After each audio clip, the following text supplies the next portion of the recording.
World digestive health day 29 મેના દિવસે every year આપણે સેલિબ્રેટ કરીએ છીએ. વર્લ્ડ ડાયજેસ્ટિવ હેલ્થ ડે એ આપણી ડાયજેસ્ટિવ હેલ્થ વિશે અવેરનેસ માટેનો એક દિવસ છે. નમસ્કાર દોસ્તો, હું છું doctor Vatsal Mehta, gastroenterologist, alpha gastro and liver care, અમદાવાદથી. દોસ્તો, ડાયજેસ્ટિવ હેલ્થ ડેના દિવસે આપણે સૌથી પહેલાં એ જાણીશું કે ડાયજેશન એટલે શું.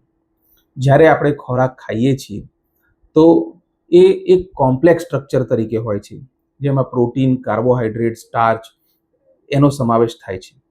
જ્યારે આપણે ખોરાક ખાઈએ છીએ તો એ ખોરાકનું નાના નાના ઘટક તત્વો જેમ કે ગ્લુકોઝ, એમાઇનો એસિડ અથવા ડીએનએ એવા સ્ટ્રક્ચર્સમાં એનું વિભાજન થાય અને એ આપણા બ્લડમાં એબ્સોર્બ થાય તથા આ બ્લડમાં રહેલી નકામી વસ્તુઓ એ બોડીમાંથી બહાર નીકળી જાય.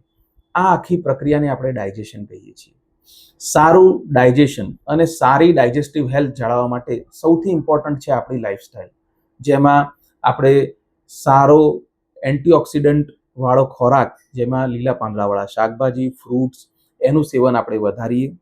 Junk food, spicy oily food એનું સેવન આપણે ટાળીએ. આપણે એવો ટ્રાય કરીએ કે ડેલી 45 મિનિટ્સ ટુ 1 અવર બહુ જ સરસ રીતે આપણે એક્સરસાઇઝ કરી શકીએ.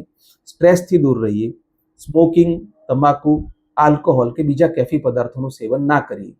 આટલું કરવાથી આપણી ડાયજેસ્ટિવ હેલ્થ એકદમ સુપર્બ થઈ જશે અને આપણે બહુ જ સરસ રીતે આપણી લાઈફનો આનંદ ઉઠાવી શકીશું.